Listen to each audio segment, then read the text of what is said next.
Muy buenas tardes, soy Paulina González, la coordinadora ejecutiva del programa de Magíster LLNUC.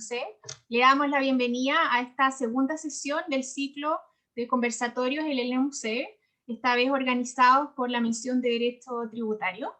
Muchas gracias por estar acá, muchas gracias especialmente a nuestro expositor, Cristian. Muchas gracias también a Maximiliano Boada. A quien dejo con ustedes para que nos presente a Cristian y también les cuente un poquito cuál es la dinámica de esta actividad. Muchas gracias, Paulina. Bueno, hola Cristian, hola a todos. A nombre de Miguel Ángel, les doy la bienvenida al ciclo de conversatorios de la Católica, del programa de Magíster en Mención de Derecho Tributario. Y bueno, en primer lugar, saludar a varios abogados conocidos de la plaza que están por acá. Qué bueno tener gente, profesores de la universidad, profesores de otras universidades. Siempre es bueno tenerlos para ir compartiendo conocimientos. Hoy día el profesor Cristian Bonasich va a hablar sobre la interpretación administrativa a la luz de la jurisprudencia judicial tributaria y nos va a poner un poco el contexto de cómo han estado moviéndose las cosas últimamente. Después de la exposición se van a ir haciendo preguntas, todas las preguntas se van a ir haciendo por escrito en el chat y las vamos a ir levantando en orden en que se hayan hecho. Así que ahora partimos con Cristian. Sí, no, perdón. Les pedimos por favor que tengan sus micrófonos apagados durante la presentación de Cristian. Y Cristian, te pido por favor que partas. Sí, gracias Max. Aprovecho de saludarlos a todos, saludo también a Paulina, agradecerle a la universidad también por darme la oportunidad de hacer esta exposición, a ti también Max, por el empuje que tuviste también para que podamos realizar esta charla, que a mí me parece bien interesante. No he visto otras charlas en otros programas que se esté hablando de temas de jurisprudencia, pero confrontada con la jurisprudencia judicial, más bien confrontada con la jurisprudencia administrativa, que es un poco lo que pretendemos hacer en esta exposición, en que hablaremos de algunos criterios tres casos en particular, de criterios administrativos que ha formulado el Servicio de Impuestos Internos, y cómo esos criterios han sido controvertidos por la jurisprudencia judicial. Pues la gracia es justamente ver esos casos y no aquellos en que la jurisprudencia judicial ha ratificado el criterio administrativo. Así que bueno, hecha esa introducción, agradeciendo nuevamente a todos por su participación, esperando que todo esté muy bien con el tema del COVID, todos seguros en sus casas o en sus lugares de trabajo. Procedemos a partir, para lo cual voy a compartir la pantalla. Ahí entiendo que se ve, ¿no es cierto? Sí, perfecto, ya. Entonces vamos a...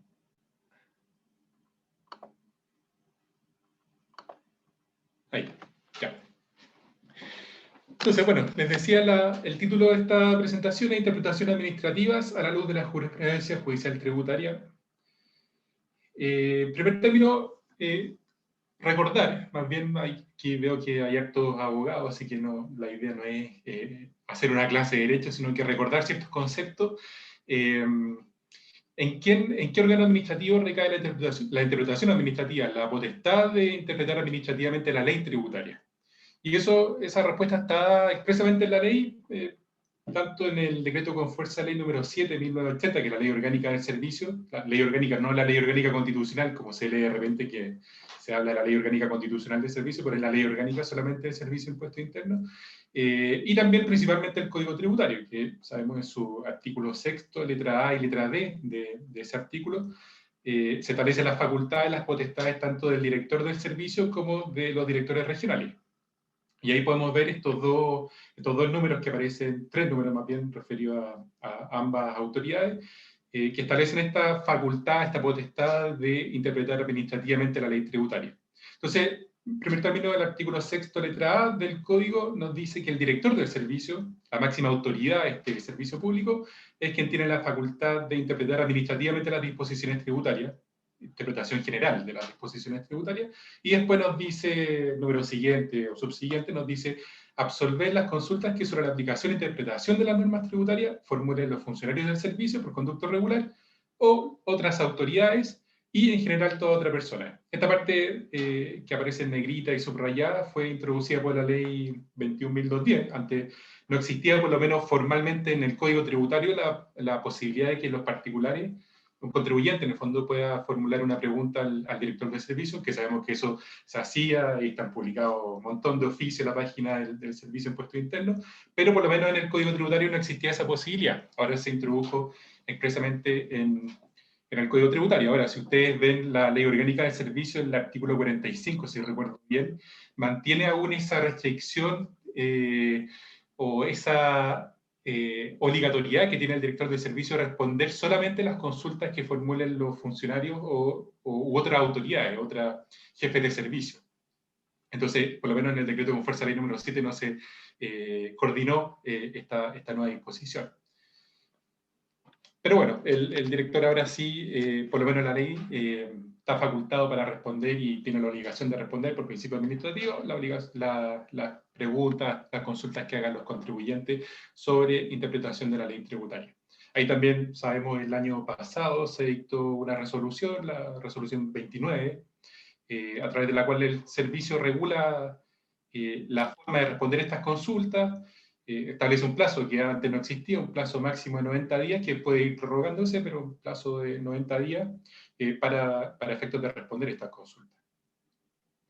Y ahí también, bueno, antes de hacer este comentario, vamos a las facultades del director. Los directores regionales respectivos del Servicio de Impuestos Internos también tienen la facultad de absorber las consultas sobre aplicación e interpretación de las normas tributarias. Entonces aquí pueden ver que hay una suerte de repetición de facultades porque esta potestad de responder las consultas que formulen los contribuyentes puede ser efectuada tanto por el director como por los directores regionales.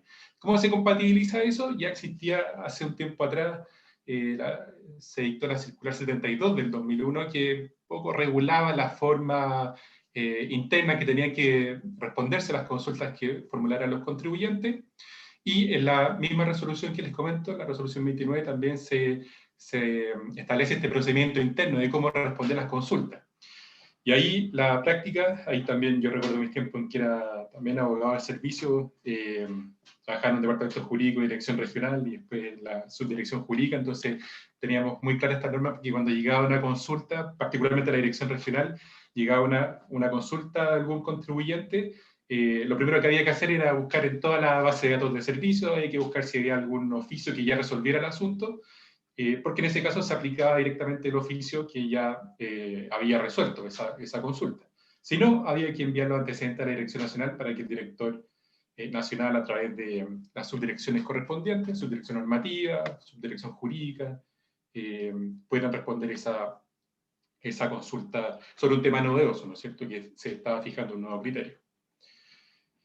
Y, como les digo, lo mismo se mantiene con la resolución 29. Entonces, ahí en la misma resolución se dice que si una determinada interpretación ya está efectuada por el servicio, ya el director se pronunció respecto a una determinada interpretación, entonces se envían los antecedentes a la dirección regional para que responda ella directamente.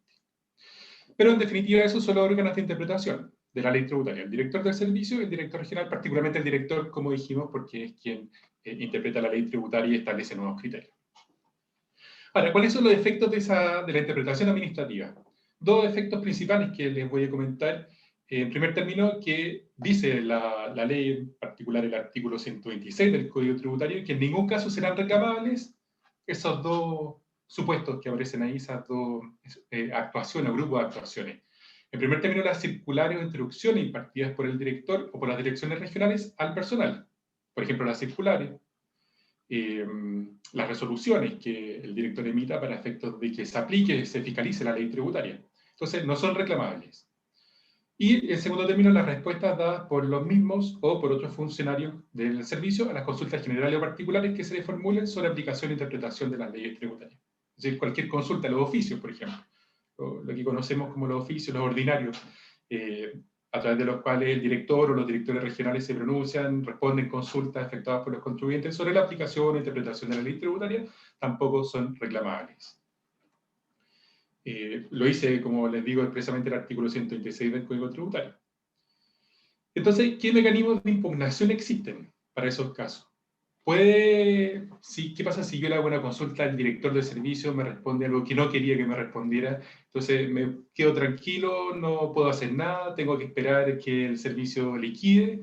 Bueno, en rigor sí, habría que esperar a que el servicio aplique ese oficio, aplique las disposiciones de una circular, para que una vez emitida la liquidación, la resolución, el giro, sí se pueda reclamar directamente en contra de esa actuación administrativa particular, acto administrativo terminal.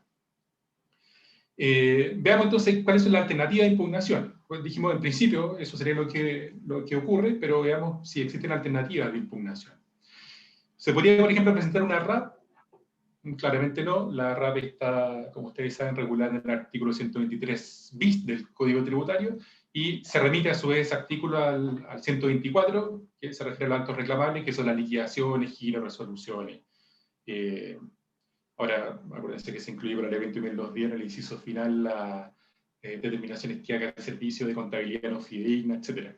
Entonces, en general, esas resoluciones, tasaciones también que pueden ser reclamables, solamente se pueden impugnar a través del procedimiento general de reclamaciones o por RAF, pero por lo tanto se están excluyendo las circulares o oficios. Una RAF, se podría presentar una RAF en contra de circulares o oficios nuevamente, de los actos administrativos de interpretación del servicio.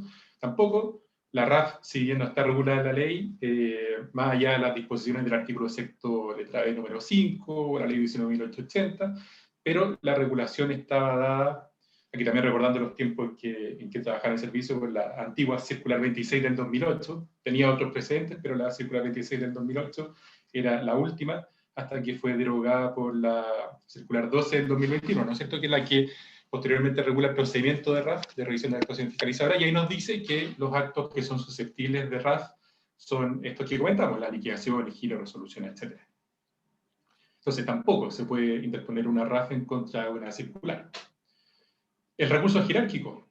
Podría interponerse un nuevo recurso introducido también por la ley 20.210, recurso que también tiene sus bemoles, no fue suficientemente regulado por la ley 20.210, y ahí es donde vino la polémica con el Tribunal Constitucional, que la única disposición que consideró inconstitucional de la ley 20.210 fue la que permitía al director del servicio regular el recurso jerárquico, el procedimiento del recurso jerárquico.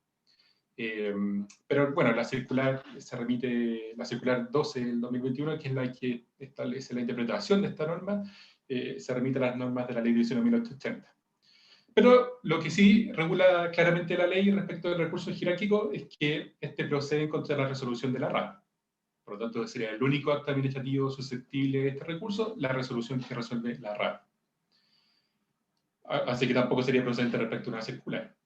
¿Qué pasa con el recurso de resguardo? ¿Podría interponerse? En principio podría ser, porque el recurso de resguardo, también nuevo recurso introducido por la ley 20.210, recurso administrativo, está establecido en el artículo 8 bis del Código Tributario y referente a los nuevos derechos reforzados por la ley 20.210.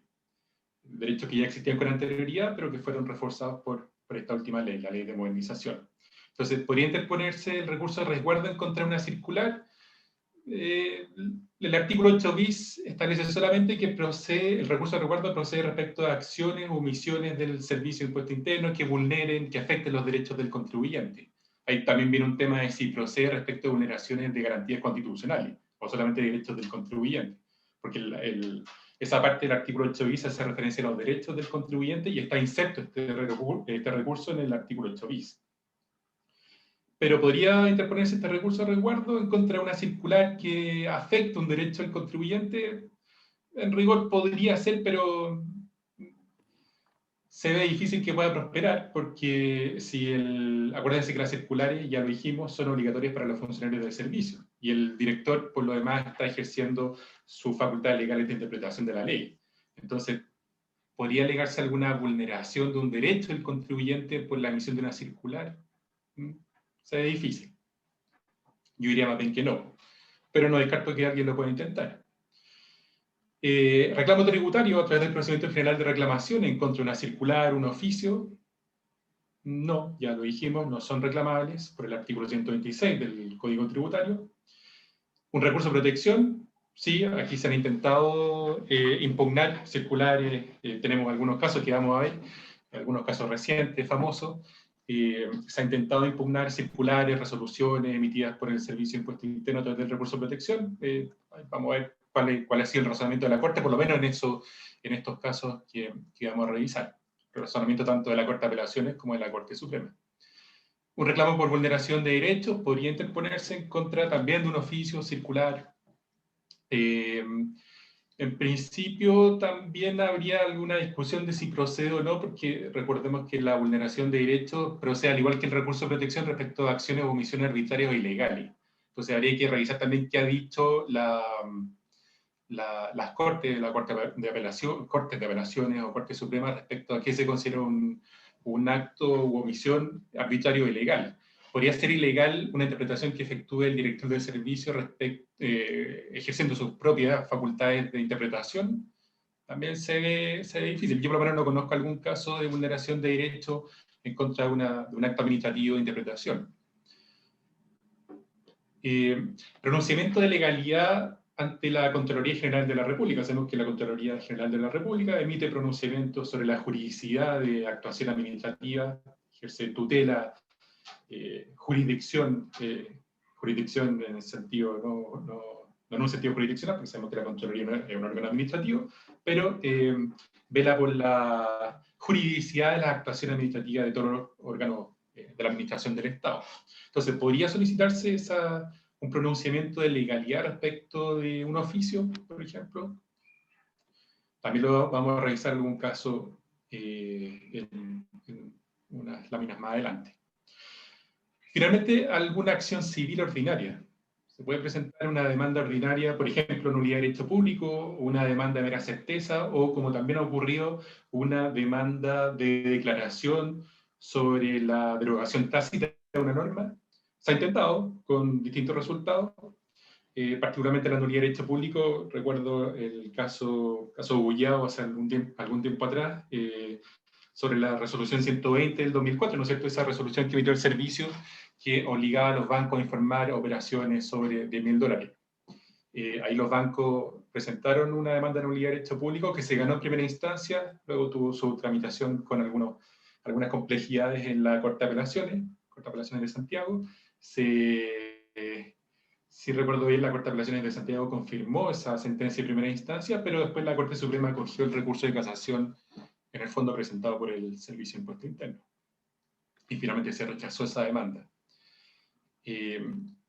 Les comentaba también una demanda de declaración de derogación tácita de una norma tributaria. También se intentó por los mismos bancos, ya que habían perdido la nulidad de derecho público, intentaron posteriormente que se declarara la derogación tácita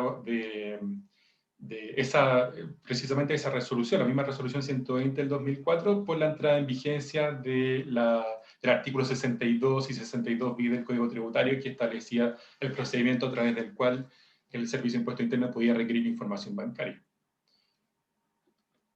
Entonces, también es una alternativa de impugnación de circulares, oficios, resoluciones, una acción civil ordinaria. Bueno, decíamos en particular respecto al recurso de protección. Esta es la sentencia de la Corte Suprema del 2021 que recayó sobre el recurso presentado por la compañía de seguro, a propósito de la circular que emitió el servicio, la circular 58 del 2019, que era la que, como ustedes saben, establecía, o más bien, a través de la cual se publicaba el suplemento tributario de Operación Renta, y que se metió en este problema, decía que las rentas que se obtuvieran de los seguros de vida con ahorro tenían que tributar, eran rentas tributables. Entonces, las compañías de seguro presentaron un recurso de protección ante la Corte de Apelaciones de Santiago. Ese recurso fue rechazado por la Corte de Apelaciones y esa sentencia fue confirmada por la Corte Suprema en este fallo que extractamos.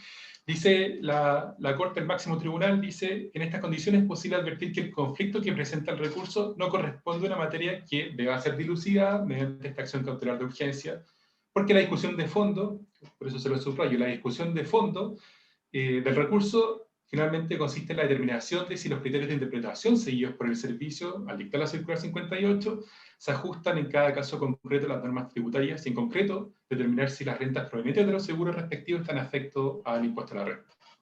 y concluye la Corte que esto no es posible cautelar por la vía del recurso de protección porque no constituye una instancia de declaración de derecho.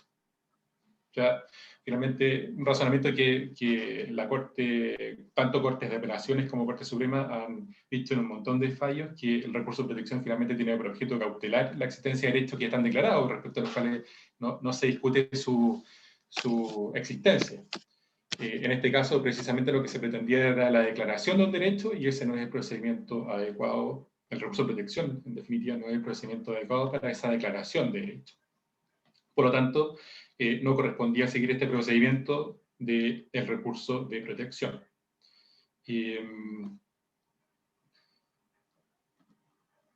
Pero después tiene un considerando interesante, la misma sentencia que les comento de la Corte Suprema, tiene un considerando interesante que dice: la ley 20.322, que creó los TTA, estableció el procedimiento general de reclamaciones por aplicación, a las normas tributarias, contenido en el artículo 123, y de igual forma introdujo un amparo legal a nuestro sistema jurídico denominado procedimiento especial de reclamo por vulneración de derechos. Aquí la Corte no dijo nada más, no dijo que había que accionar a través del procedimiento general de reclamaciones o el procedimiento de vulneración de derechos, pero aquí aparentemente deja la puerta abierta. Entonces, a pesar de que la Corte de Apelaciones de Santiago, en el fallo de primera instancia, había dicho que ambos recursos, ambas acciones, más bien, son compatibles, que se podría haber intentado que el recurso de protección es un mecanismo mecanismo válido, en el fondo, para impugnar en particular esta circular, y por lo tanto un acto de interpretación del Servicio de Impuesto Interno. Se puede accionar vía el recurso de protección, porque además así lo dice el artículo 155 del Código Tributario, ¿no es cierto?, deja subsistente la posibilidad de poner un recurso de protección, sin perjuicio de que también podría impugnarse a través de la vulneración de derechos. Pero la Corte aquí parece decir, aplicar un criterio de especialidad, la Corte Suprema estamos hablando, parece decir, aquí también usted equivocó el camino, porque no era el recurso de protección la vía a través del cual debió haber reclamado, porque hay un procedimiento especial que introdujo la ley 20.322, aparentemente equivalente al recurso de protección, tiene algunas diferencias procesales. Por ejemplo, de partida el reclamo por vulneración de derechos está regulado en la ley, el recurso de protección no. El reclamo por vulneración de derechos es conocido por un tribunal especializado. El recurso de protección, sabemos, por la Corte de Apelación en primera instancia. Hay un término probatorio en un caso, en el otro no está regulado en la ley, ni en la Constitución tampoco, un término probatorio. Entonces hay diferencias, pero además, como les decía, la Corte Suprema parece decir que debía accionarse a través del procedimiento especial del reclamo por vulneración de derechos, sin perjuicio de que más hace referencia al procedimiento general de reclamaciones, que es un procedimiento declarativo y no cautelario. Entonces, por eso es interesante este fallo, se los destaco por esos dos matices. Después, otra sentencia bien parecida, en este caso del año 2017, también recaía en un recurso de protección, presentado en este caso en contra de una resolución solicitada por una empresa automovilística. También no sé si recuerdan el caso, apareció en los diarios, que se refería a una empresa automotora, en el fondo, que le solicitó al servicio que declarara que su camioneta cumplía con los requisitos para ser calificada como camioneta, justamente, y por lo tanto, en tal calidad procedía a utilizar el crédito fiscal IVA y la deducción como gasto, en base a lo que dice tanto la ley de IVA como la ley de impuesto a la renta. Bueno, y el servicio, en base a algunas especificaciones técnicas, consideró que ese vehículo no calificaba como camioneta, sino que era un station wagon u otro vehículo. Y por lo tanto, esa empresa no era la directamente afectada, ¿no es cierto? Porque finalmente el que se iba a ver afectado era el contribuyente que compraba la camioneta, que no iba a poder utilizar el crédito fiscal. Pero la empresa automotora igualmente presentó un recurso de protección, porque eso le iba a significar disminución en sus ventas, nadie le iba a querer comprar su camioneta, así que no se podía utilizar el crédito fiscal IVA o no se podía deducir como gasto. Entonces presentó este recurso de protección en contra de esa resolución que había calificado su vehículo como un station wagon y no camioneta. Llegó el caso a la Corte de Apelaciones por, como les decía, recurso de protección en primera instancia. La Corte de Apelaciones de Santiago le dio la razón. Ahí me acuerdo que pidió algún antecedente al Automóvil Club de Chile, o sea, una empresa de ingeniería, para que calificara si efectivamente, cuando diera las especificaciones técnicas, si efectivamente ese vehículo calificaba o no como camioneta. Y se ganó en primera instancia. ese recurso y el Servicio de Impuesto Interno apeló, fue a la Corte Suprema y la Corte revocó ese fallo por un razonamiento, como les digo, similar al que se estableció en el presente año. Aquí la Corte de Apelaciones dice, la Corte Suprema, perdón, dice lo mismo. Es posible advertir que el conflicto que presenta el recurso no corresponde a una materia que deba ser dilucidada mediante esta acción cautelar de urgencia, porque nuevamente la discusión de fondo corresponde en definitiva a la procedencia de un crédito fiscal y la admisibilidad de un gasto de la determinación de la renta líquida de los contribuyentes, lo que no es posible cautelar por esta vía, pues no constituye una instancia de declaración de derechos, sino de protección de derechos que, siendo preexistentes e indubitados, se encuentran afectados por alguna acción o omisión por parte del Servicio de Impuesto Interno. Dicho eso, entonces, ¿es el recurso de protección el mejor mecanismo para recurrir? Bueno, es un mecanismo que establece la Constitución, no se puede coartar, pero también cuando hay que evaluar una estrategia de litigación hay que justamente verificar eso, verificar la jurisprudencia y armar un caso que efectivamente pueda salvar estas dificultades que establece la Constitución, o que más bien estableció la jurisprudencia. Después también les decía, otro de los mecanismos de impugnación que habíamos visto en el listado, aquí vemos unas láminas más atrás, se refería a dictámenes de la Contraloría. En este caso se trata específicamente de un dictamen del año 2018 sobre vigencia de un beneficio tributario. Aquí fue un grupo de parlamentarios, si no me equivoco, que le preguntó a la Contraloría si era legal una interpretación, se ajustaba a derecho una interpretación efectuada por el servicio respecto a la vigencia de un beneficio tributario, de una exención del impuesto adicional. Entonces, en este caso, la Contraloría le dijo, mire, aquí le compete al servicio interpretar administrativamente en forma exclusiva las disposiciones sobre tributación fiscal interna y aplicación y fiscalización de los tributos cuyo control no está encomendado por la ley a una autoridad diferente. Por lo tanto, dice, el precepto del estudio es de carácter tributario, dice relación con una exención y concluye la facultad de determinar la vigencia de dicha norma se encuentra dentro del ámbito de atribuciones del Servicio de Impuesto Interno. Por lo tanto, el director del servicio es el órgano competente, por lo tanto, no me corresponde a mí pronunciarme. Entonces, parece, en base a este dictamen, y que ha repetido la doctrina que establece la Contraloría en este sentido, parece entonces descartar la posibilidad de solicitar un pronunciamiento de legalidad o de juridicidad a la Contraloría respecto de una interpretación que efectúe el director del servicio en base a esta potestad de interpretación administrativa. Otro efecto que habíamos dicho de la facultad, de la potestad de interpretación administrativa, habíamos dicho la imposibilidad de reclamar, por lo menos por vía del procedimiento general de reclamaciones, a través de otros mecanismos, con las dificultades o matices que vimos. Pero otro efecto, un segundo efecto, es el cobro retroactivo. Sabemos que el cobro retroactivo, en base al artículo 26 del Código, no procede respecto a una interpretación efectuada por el director o directores regionales, cuando el contribuyente, en primer requisito, quizá el más importante, se haya ajustado y de buena fe. Aquí yo lo veo como dos requisitos distintos.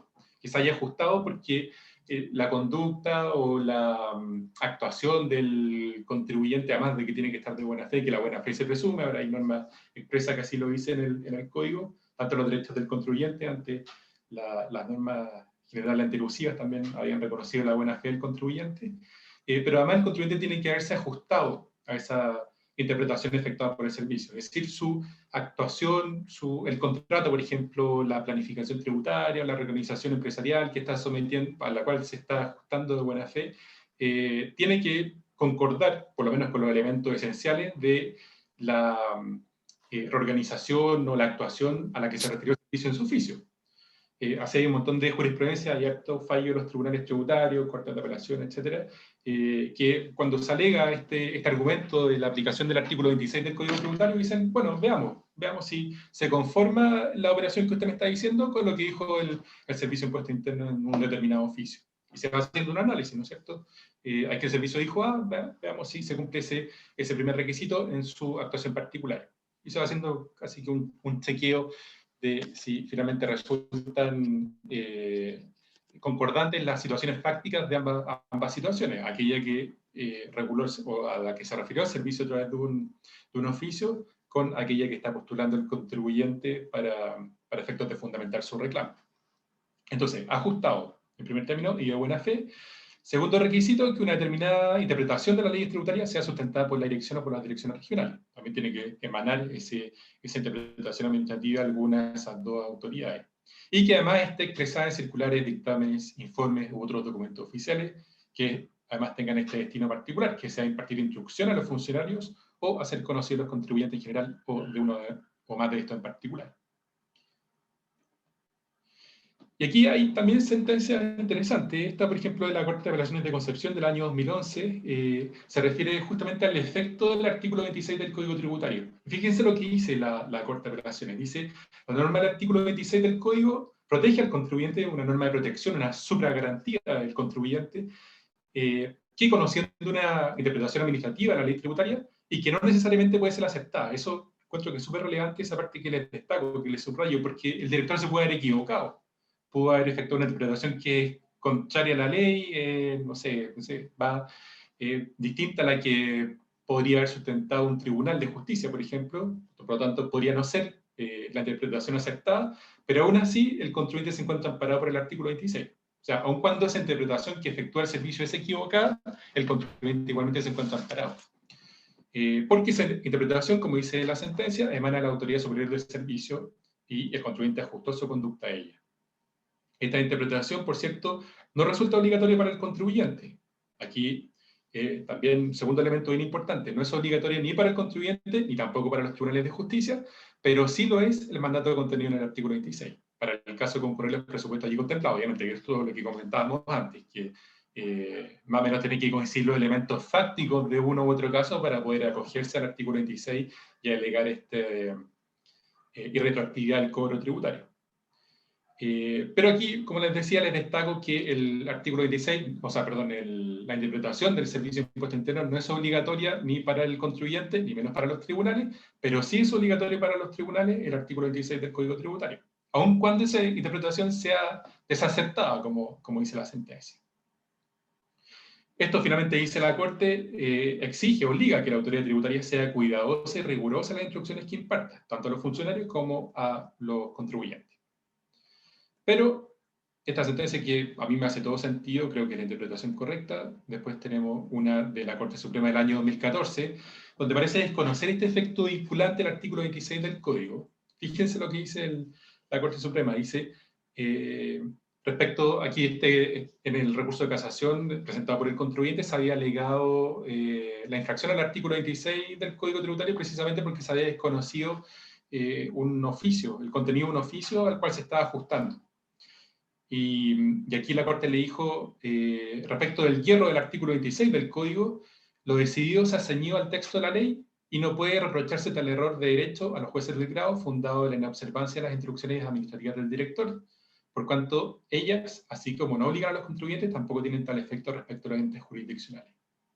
Es decir, aun cuando se haya emitido un oficio al cual el contribuyente se ajustó de buena fe, por lo tanto, hacía aplicar el artículo 26, pero aquí la Corte dijo, no, aquí no hay error, porque el oficio al que usted se ajustó, ¿no? Y vuelvo a repetir, no hay error en la aplicación o en la no aplicación del artículo 26, porque el oficio al que se ajustó el contribuyente no es obligatorio para los tribunales. Por lo tanto, los tribunales pueden interpretar la ley soberanamente.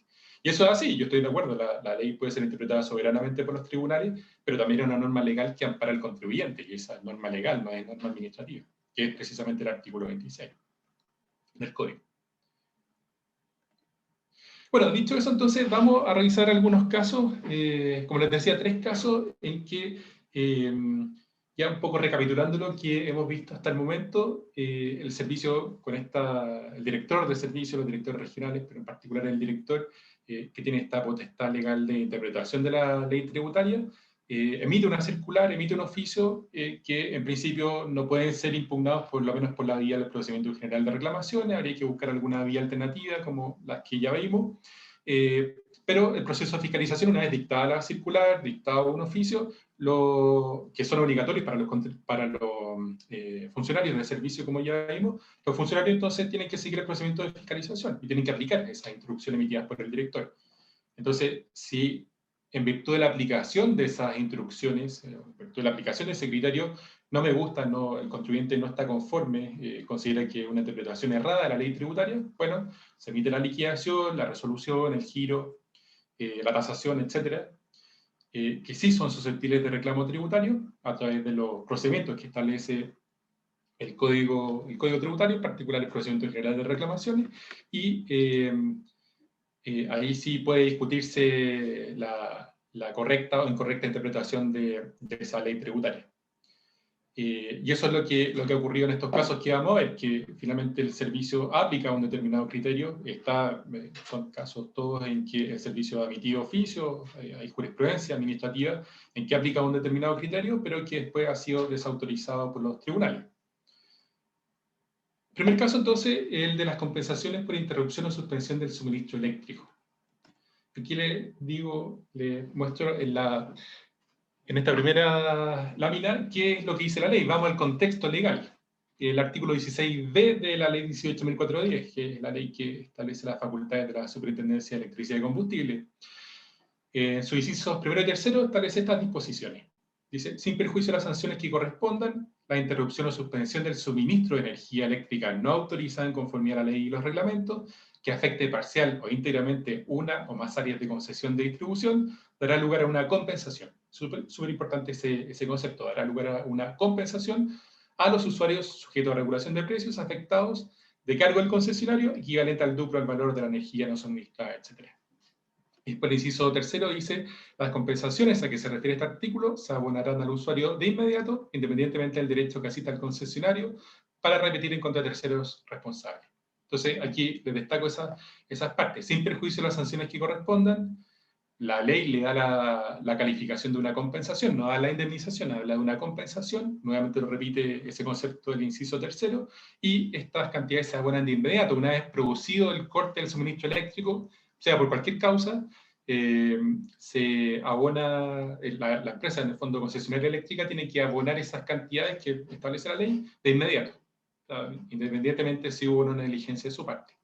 Y independientemente, como también le subrayo en la última parte, del derecho que asiste al concesionario para repetir, para exigirle al directamente responsable de ese corte las indemnizaciones que corresponden.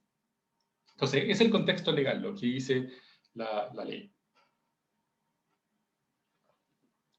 Vamos a ver cómo ha interpretado esto el Servicio de Impuesto Interno.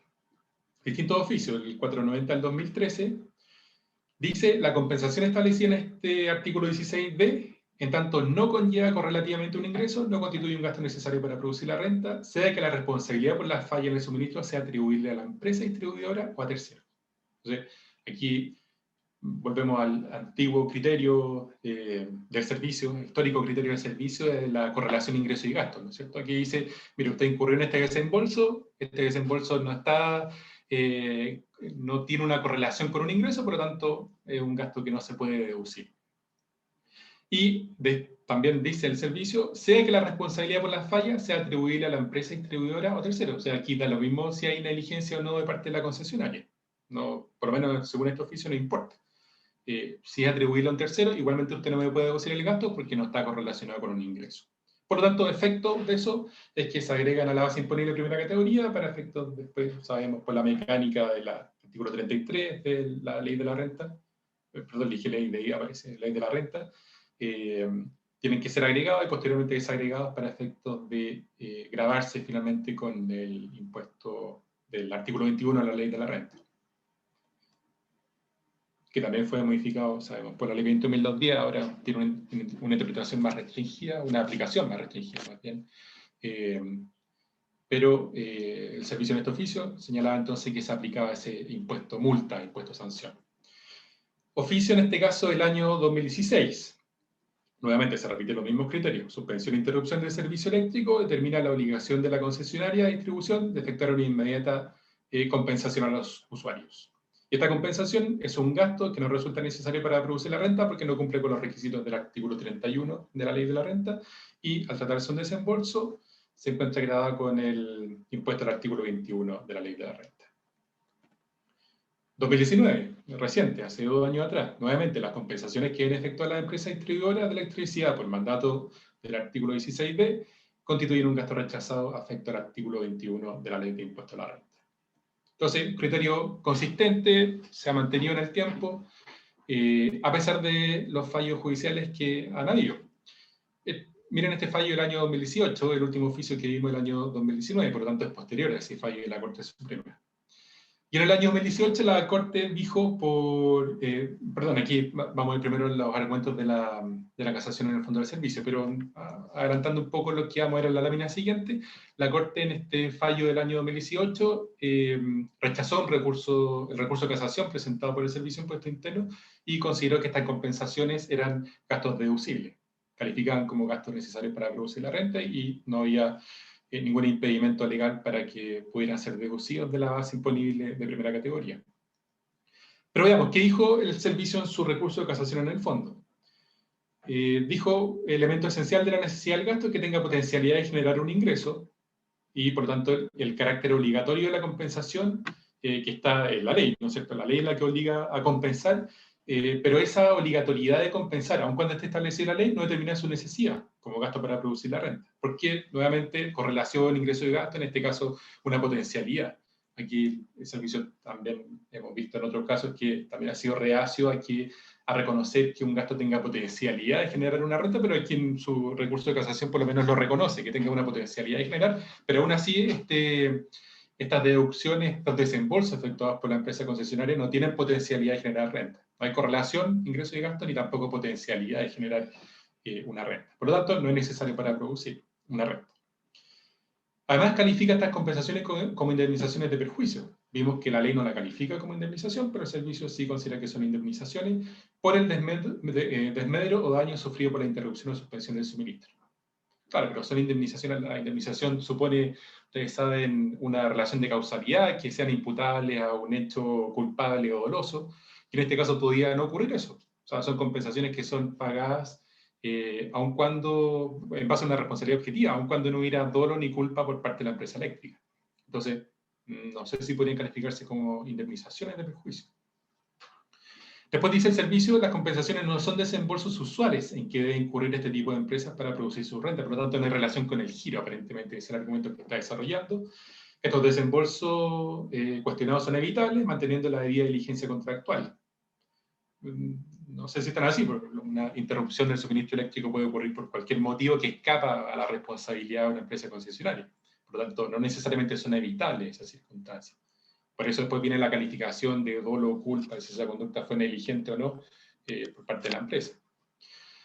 Y finalmente dice el servicio en su recurso, estas compensaciones no conllevan un ingreso correlacionado con ellas, como ocurre con la generalidad de los egresos que sean aceptados como tal. Y aquí, nuevamente, repite, habíamos dicho, la tesis de la correlación del ingreso y gasto. Entonces, esos fueron los argumentos del servicio en su recurso de casación, que dijo la Corte Suprema por voto de mayoría. Este fallo fue por 3 votos por rechazar el recurso y 2 votos por acogerlo. Dice la segunda sala de la Corte Suprema, la naturaleza de las compensaciones que la reclamante ha declarado como gasto necesario para producir renta amparada del inciso primero del artículo 31 ha sido correctamente determinada. Esa es la conclusión a la que llega. Y esta conclusión se sostiene en los siguientes argumentos. Dice, la consideración de la obligatoriedad de todo evento. Acuérdense que la ley dice que la ley de 18.410 dice que estos pagos, estas compensaciones tienen que efectuarse a todo evento. O sea, no hay que entrar a dilucidar si hubo una conducta negligente o no de la concesionaria. Estos pagos se deben realizar igual frente a un corte o suspensión del suministro eléctrico. Entonces, obligatoriedad a todo evento, en primer término, en caso de interrupción no autorizada del suministro. Segundo término, falta de vinculación con las sanciones que corresponden. O sea, aquí también está estableciendo, está diciendo hay una responsabilidad objetiva. No depende o es independiente de las sanciones que correspondan, porque si hubo una negligencia o no, eso se verá después en la investigación que haga la Superintendencia de Electricidad y Combustible y que aplique las sanciones que correspondan, en definitiva. Pero esta compensación, este pago que debe realizar la empresa es independiente. Y eso también lo dice la ley, por eso aparece entre comillas, porque la Corte recoge el texto legal. Y finalmente dice, la innegable conexión con el giro de la solicitante permite descartar entonces que su carácter sea sancionatorio o meramente resarcitorio. Descarta esta tesis entonces de que sea una indemnización de perjuicio. Y también obviamente dice que hay una conexión con el giro. ¿Sí? El giro de la empresa concesionaria es justamente suministrar electricidad. Entonces, finalmente, si hay una interrupción del suministro eléctrico, probablemente bajo el nuevo artículo 31, el inciso primero del artículo 31, no habría discusión en que ese gasto procedería sin perjuicio de que hay una norma especial en el número 14, el artículo 31 de la ley de la renta, que justamente se refirió a este caso. Pero si ese número 14 no existiera, probablemente igual podríamos encasillar estos desembolsos como un gasto necesario para producir la renta. Por lo tanto, concluye la Corte que la reclamante ha procedido correctamente al invocarlo como gasto necesario y cumple con los requisitos del inciso primero del artículo 31. ¿Qué pasó después? Este fallo, como decíamos, era del... viene después el fallo de 2017. El voto de minoría. Habíamos dicho entonces que este fallo fue 3-2. Dos ministros de la segunda sala votaron por acoger el recurso de casación del servicio, por lo tanto rechazar el reclamo. Y se fundamenta este voto de minoría en que la regulación que precede, el artículo 16b, permite concluir que se consagre un sistema de resarcimiento, un sistema de indemnización en favor del cliente usuario sujeto a regulación de precios. Después dice, en este caso, al no haber sido demostrado durante la sustanciación del proceso por la contribuyente que los desembolsos debió efectuarlos por hechos fortuitos o no atribuibles a su parte, aquí sí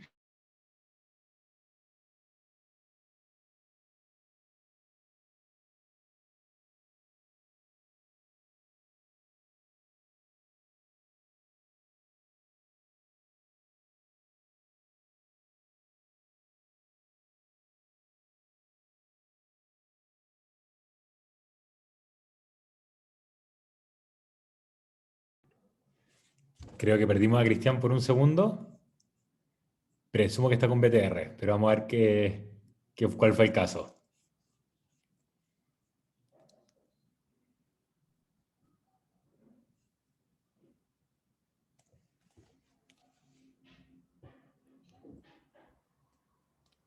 Maximiliano, ¿tienes que comunicarte con él? ¿Por Dame teléfono? un segundo.